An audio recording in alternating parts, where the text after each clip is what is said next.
بسم اللہ الرحمن الرحیم۔ السلام علیکم۔ صراط مستقیم سعودی نیوز چینل میں آپ سب کو خوش آمدید کہا جاتا ہے۔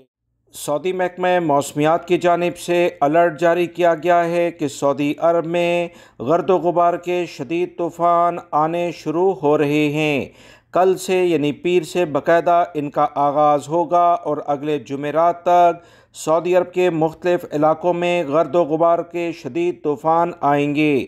یہ علاقے کون سے ہیں، اس کے بارے میں سعودی محکمہ موسمیات نے اطلاعات شیئر کرتے ہوئے بتایا کہ ریاض ریجن، الشرقیہ یعنی کہ مشرقی ریجن، دمام سے ملکہ علاقے، مکہ المکرمہ ریجن جس میں جدہ بھی شامل ہے، مدینہ منورہ کے تمام علاقے اس میں شامل ہوں گے۔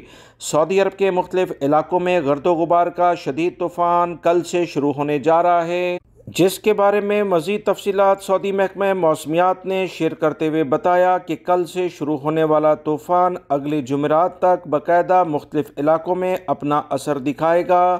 گرد و غبار کا یہ شدید طوفان 3 سے 4 روز تک مکہ المکرمہ ریجن، مدینہ منورہ، الشرقیہ اور ریاض کے مختلف علاقوں کو اپنی لپیٹ میں لے لے گا۔ مکہ المکرمہ اور مدینہ منورہ کے ساحلی علاقے خاص طور پر اس میں شامل ہیں، جہاں دھول کافی زیادہ اٹھے گی۔ سعودی محکمہ موسمیات نے تمام لوگوں کو خبردار کیا ہے کہ احتیاطی تدابیر ابھی سے اختیار کی جائیں، کیونکہ پچھلی بار بھی جب اس طرح کا موسم آیا تھا تو بہت سارے لوگ ہاسپٹل میں داخل ہوئے، کیونکہ انہیں سانس لینے میں شدید مشکلات کا سامنا کرنا پڑا۔ غیر ضروری طور پر باہر نہ نکلا جائے، احتیاطی تدابیر اختیار کی جائیں۔ ویڈیو لائک کر کے شیئر بھی کیجیے گا۔ السلام علیکم۔